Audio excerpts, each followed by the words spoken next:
시작. 너는 매년 3번 내게 절기를 지킬지니라.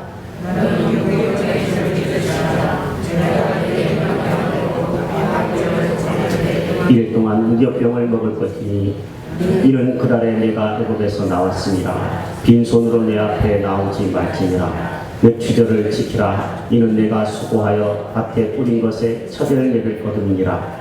수장절을 지키라. 이는 내가 수고하여 이룬 것을 연말에 밭에서부터 거두어 저장함이니라. 내 모든 남자는 매년 3번씩 주 여호와께 보일지니라. 너는 내 제물의 피를 유교병과 함께 드리지 말며 내 절기 제물의 기름을 아침까지 남겨주지 말지니라. 내 토지에서 처음 거둔 열매에 가장 좋은 것을 가져다가 너의 하나님 여호와의 전에 드릴지니라. 너는 염소 새끼를 그 어미의 젖으로 삼지 말지니라. 아멘. 어떤 여자 성도님이 있었습니다. 계절이 여름이 되어서 옷을 여름 옷으로 갈아입었습니다. 깨끗한 옷으로 여름 옷으로 갈아입었는데 구두가 마음에 들지 않았습니다. 시장에 구두를 사러 갔습니다. 그런데 구두점을 여기저기 둘러보았지만 마음에 드는 구두가 한 컬레도 없었습니다. 아니, 왜 이렇게 마음에 안 드는 거야? 내 마음에 쏙 드는 구두는 이 세상에 없는 거야? 투덜거리면서 서울역 광장을 지나고 있었습니다. 어디선가 찬양 소리가 들려왔습니다. 소리 나는 쪽을 유심히 살펴보니까 휠체어에 앉은 어떤 사람이 찬양을 부르고 있었습니다. 그런데 가만히 보니까 이 찬양을 부르는 휠체어에 앉은 사람은 두 다리가 없는 겁니다. 그때 이 여자 성도님은 문득 속으로 생각했습니다. 아니, 다리가 없는데도 저렇게 찬송을 하는데 나는 신발이 그렇게 집에 많음에도 불구하고 내 마음에 쏙 드는 신발이 없다고 이렇게 불평하고 있구나. 참 나는 한심한 사람이구나 깨닫게 되면서 보주머니에 구두를 사려고 넣어왔던 돈을 찬양하는 분에게 고스란히 들고 집에 돌아와서 찬양을 자신도 불렀다라고 합니다. 요즘에는 참 뭐든지 넘쳐나는 것 같습니다. 여러분의 집에 아마 신발장을 열면 구두가 여러 컬레 신지 않는 것도 있을 수 있습니다. 여러분의 옷장을 열어보면 여러분의 옷장에는 한 번도 안 입고 계절을 지나가는 옷들이 여러 벌 쌓여 있기도 할 겁니다. 그래서 요즘에는 버리는 게 은혜입니다. 그거 버리면 외국 사람들, 동남아에 있는 사람들, 우리보다 가난하고 힘든 이웃들이 깨끗하게 빨아서 잘 입게 됩니다. 이렇게 넘쳐나는 시대인데 먹을 것도 많고 입을 옷도 많고 신을 구두도 많고 이렇게 풍족한 시대가 되었는데도 불구하고 참 우리의 마음에는 감사보다는 불평이, 또 기쁨보다는 자족보다는 짜증이 날 때가 있는 것들을 봅니다. 메르스 바이러스가 아직 유행이 끝나지 않았죠. 메르스뿐만 아니라 독감이나 여러 종류의 감기 바이러스에 걸리면 오랫동안 고생을 합니다. 이번 주 중에는 화정에 있는 간호사 한 분이 메르스 확진 판정을 받았다고 고양시 사람들 다 무서워하더라고요. 네, 어디 가보세요. 고양시에서 왔다고 하면 여러분들 겁내합니다. 네. 그런데 이 바이러스보다도 더 무서운 바이러스가 있다면 누군가 표현했던 것처럼 불평과 짜증과 원망의 바이러스입니다. 그 바이러스에 감염이 되면 인생이 불행해집니다. 여러분 자꾸 불평해 보십시오. 인생이 불행합니다. 바락인데요. 오늘 맥주 감사주의를 맞이하여서 우리의 마음에 있는 불평과 원망과 짜증의 바이러스는 물러나고 감사와 행복의 그 아름다운 면역력들이 우리 가운데 충만하게 되기를 바랍니다. 그래서 2015년 하반기가 더욱 행복한 하반기가 되기를 먼저 주의 이름으로 축복합니다. 세계 모든 나라마다 절기를 지킵니다. 그러나 이스라엘은 세상의 다른 나라들과 절기가 좀 다른 독특한 특징을 가지고 있습니다. 먼저는 이스라엘의 절기는요, 사람이 정한 것이 아니라 하나님이 직접 정했다는 것이 큰 차이입니다. 우리나라의 절기 중에 이제 한 달 이후에 있으면, 한 달 후가 되면 8월 15일 광복절이 됩니다. 음력 8월 15일은 추석 명절이죠. 양력 8월 15일은 광복절입니다. 광복절이 뭐 하는 날이죠? 광복절은 일제 치하에서 우리나라가 나라를 잃었다가 해방이 된 날을 기념하는 날입니다. 그러니까 1945년 8월 15일을 기념해서 사람들이, 이 국가가 제정한 날입니다. 그런데 이스라엘의 절기는 사람이 제정한 것이 아닙니다. 하나님이 먼저 제정하시고 이스라엘 백성들이 지키게 하셨습니다. 6월절이 대표적인 경우입니다. 6월절에 애굽의 모든 첫째 것을 하나님이 치시겠다고 명령하시면서 이스라엘 백성들에게 어린 양을 잡아서 피를 문지방에다가 바르라고 하셨습니다. 먼저 하게 하시고 그리고 애굽의 첫째 것을 다 멸하셨습니다. 하나님이 먼저 정하시고 사람이 지키게 하시는 것이 이스라엘의 절기의 특징입니다. 또 하나의 특징이 있다면 금방 말씀드렸는데 사건과 시간의 순서가 다릅니다. 다른 나라들은 사건이 먼저 일어나고 나서 절기를 지키죠. 1919년에 대한민국의 3월 1일 날 만세운동이 있었습니다. 유관순 누나라고 그래야 될지 이제는 할머니라고 그래야 될지 모르겠지만 어쨌든 우리에게는 항상 누나죠. 네, 어린 시절부터 누나였습니다. 앞으로도 누나일 겁니다. 그 누나께서 대표적으로 대한민국 만세를 외쳤기 때문에 우리는 3월 1일 날마다 쉴 수 있습니다. 그리고 그분들의 넋을 기를 수 있습니다. 신다니까 유단히 좋아하네, 장성우 집사님. 네. 이 사건이 먼저 일어나고 그 다음에 절기가 만들어지고 이렇게 하는 거죠.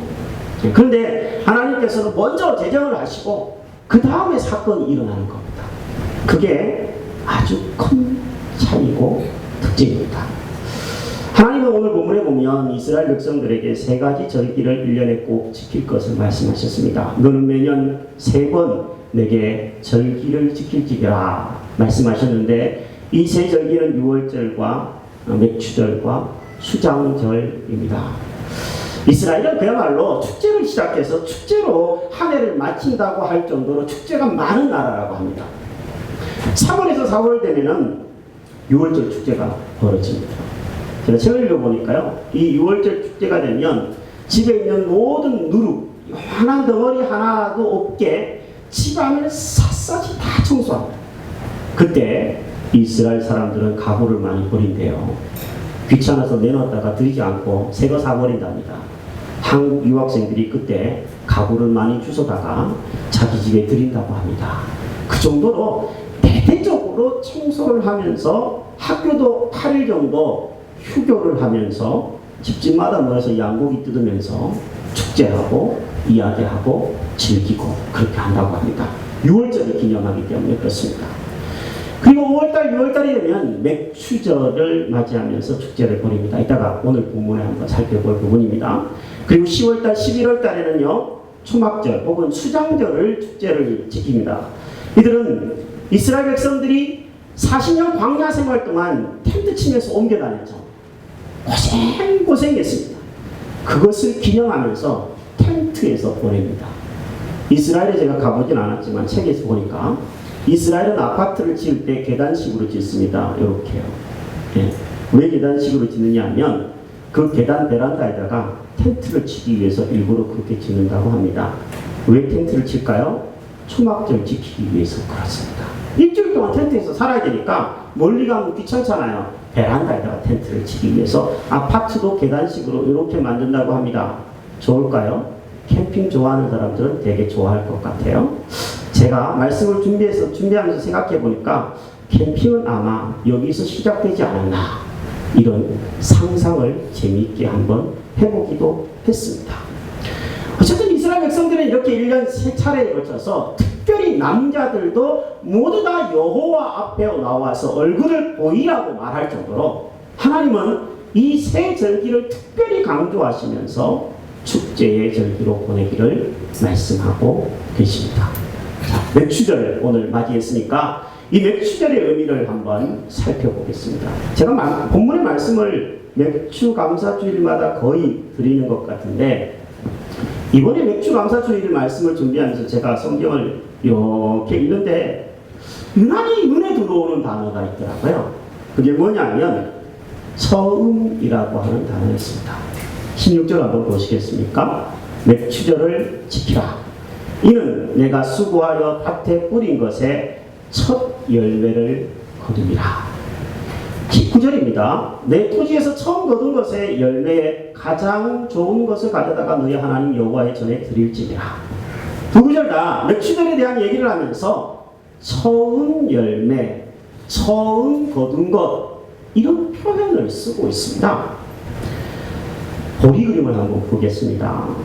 이스라엘 나라 사람들이 여름에 거둬들이는 첫 번째 곡물은 바로 이 보리입니다. 보리. 우리나라도 여러 곡물 중에서 첫 번째로 나는 곡물이 이 보리죠. 겨울에 심어서 초여름에 거두는 대표적인 식물입니다.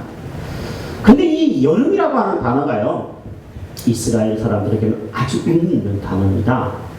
여름이 히브리어로는 캣즈라고 하는 단어인데 이 단어에서 캣즈라고 하는 종말이라고 하는 단어가 나왔기 때문입니다.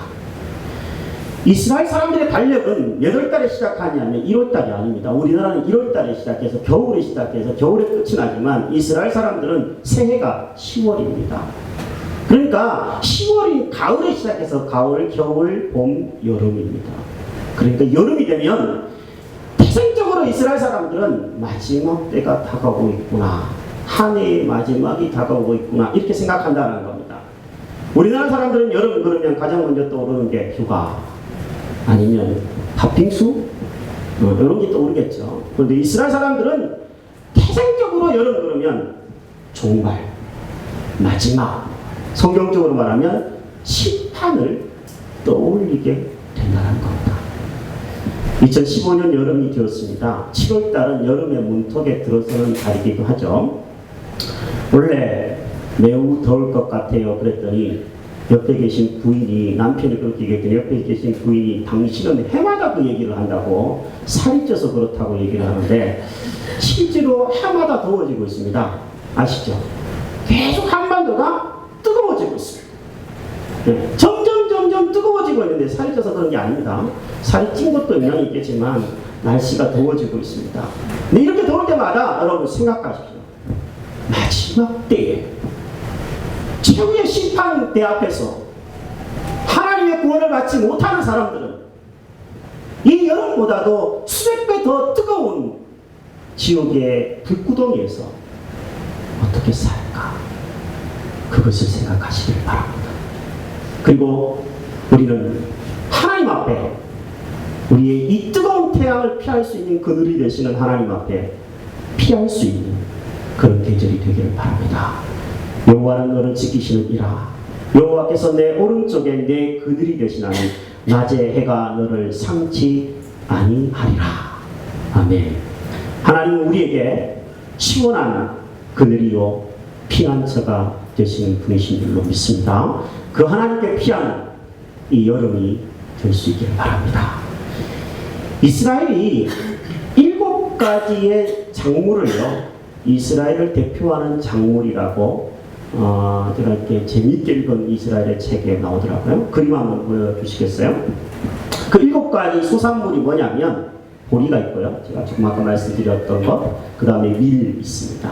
그 다음에 포도가 있고요. 무화과가 있고요.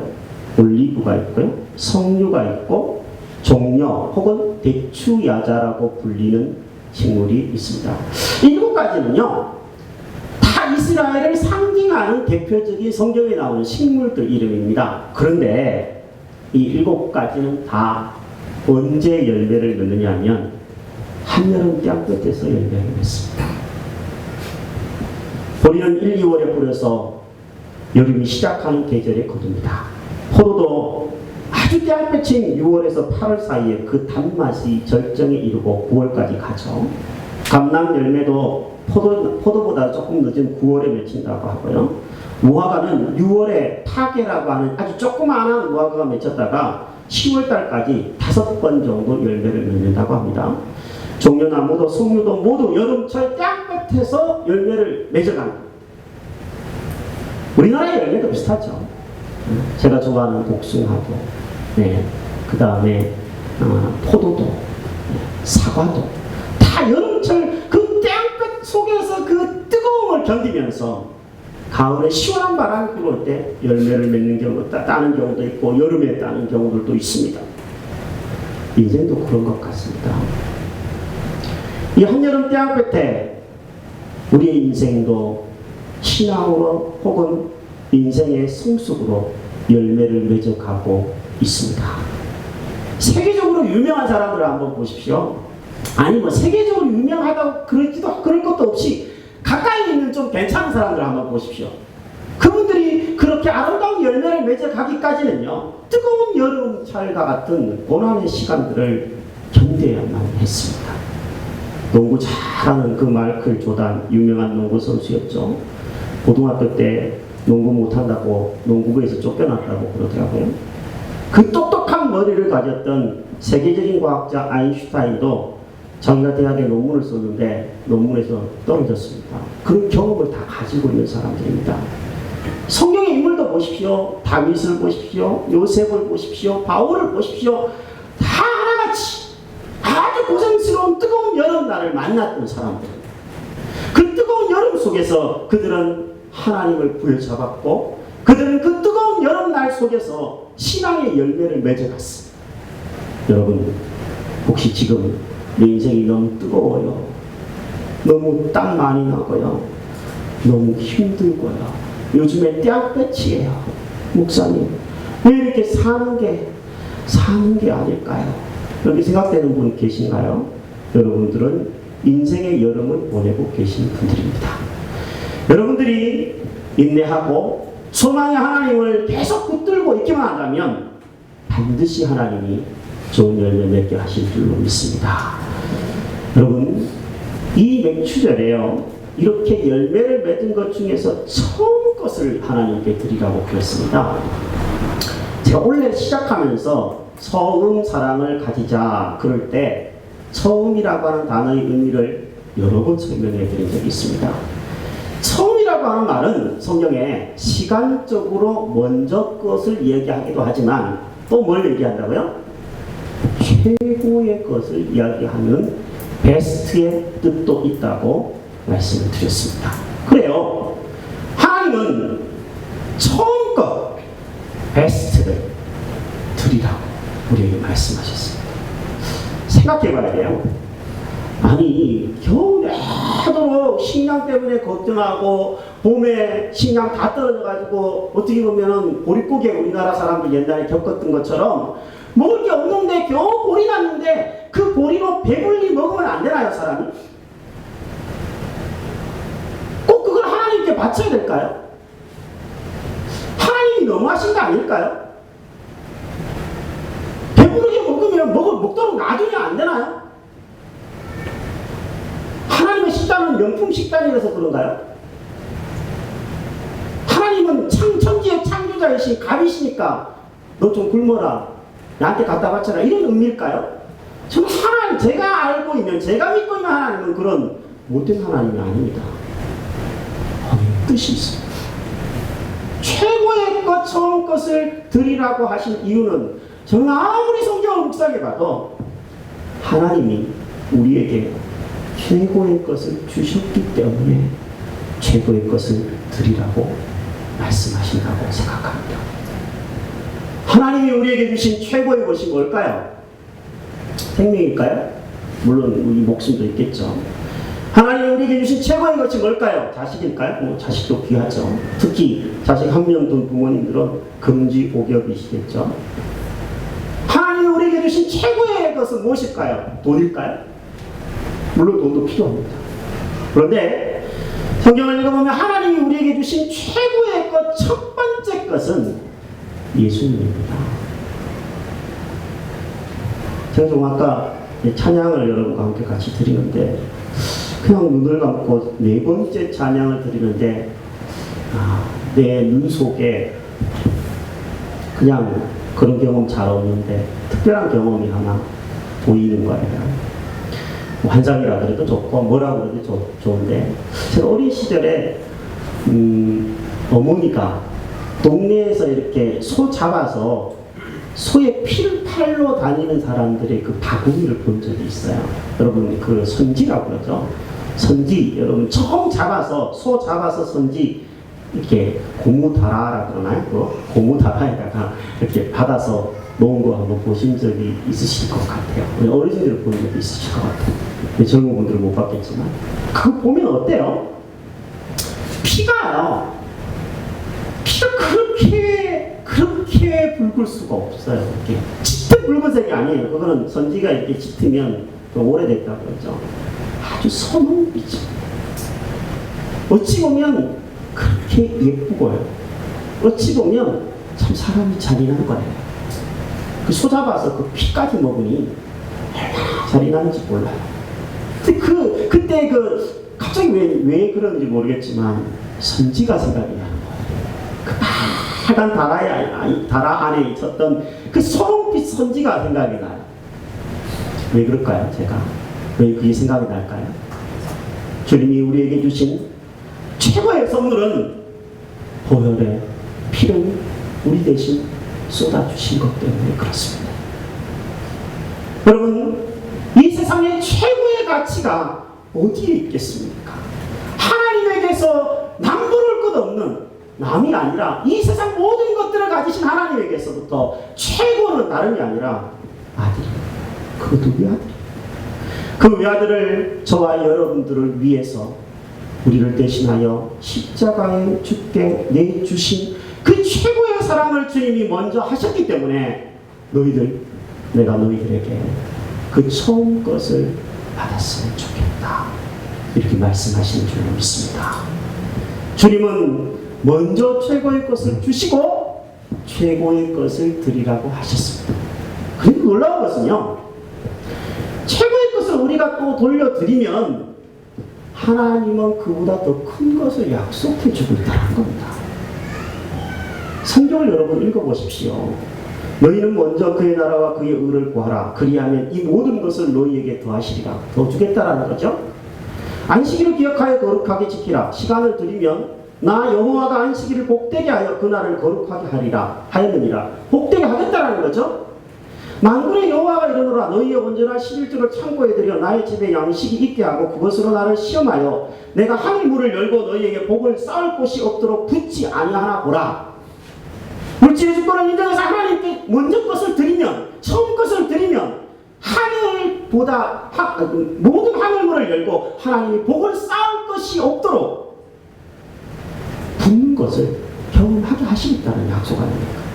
주겠다는 거예요. 더 좋게. 자, 이런 말씀을 맺을까 합니다.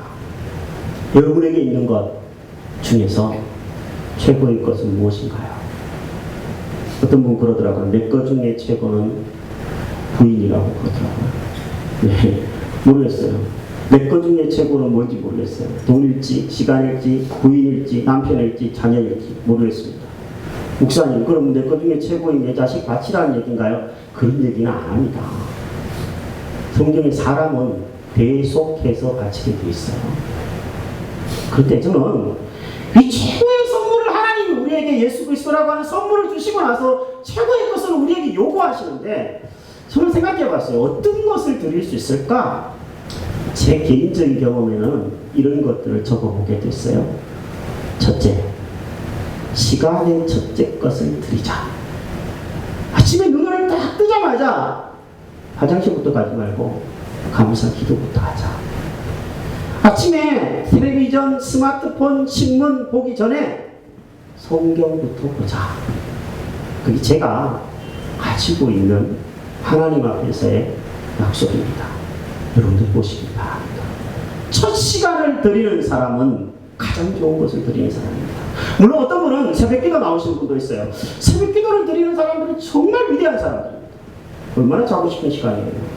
그런데 첫 시간을 드리는 거예요. 또 첫날을 드리는 것도 할 수 있을 것 같아요. 일주일의 첫날 주일을 드리는 거죠. 여러분 이 주일을 여러분이 드릴 때 많은 분들이 잘 하시는데 주일 예배에 약속 시간, 하나님과의 약속 시간 잘 맞추어서 오시기 바랍니다. 잊지 말고, 그리고 뭔가 준비해가지고 오셨으면 좋겠어요. 옷도 좀 깨끗한 것으로 입고, 여러분이 지저분하다는 얘기가 아니에요. 깔끔한 것으로 입고 하나님 만나러 가는데 좀 준비해서 왔으면 좋겠어요. 헌금을 드릴 때도 주섬주섬 대충 하지 말고 집에서 준비해가지고 오시고, 마음이고 자세가 중요하기 때문에 그렇습니다. 첫날을 드리는 자에게 하나님이 정말 복을 약속해 주셨습니다. 그리고 한 가지 더 말씀드린다면 첫째 것을 드리시기 바랍니다. 내가 이것저것 해보고 다 하고 나서 나중에 드리는 것을 경상도 말로는 찌끄러기 드린다고 그러는데, 찌끄러기 드리는 것은요 다른 사람한테 줘도 안 좋아합니다. 그런데 하나님에게 찌끄러기를 드리면 되겠습니까? 우리가 혹시 찌끄러기 시간, 찌끄러기 물질을 드리는 것들이 있었다면 내려놓고 처음껏 가장 좋은 것들을 그분께 드림으로 하나님이 어떻게 우리에게 더 큰 복을 주시는지, 어떻게 우리의 인생에 참 만족과 행복을 주시는지를 경험하는 2015년 하반기가 되기를 주의 이름으로 축복합니다.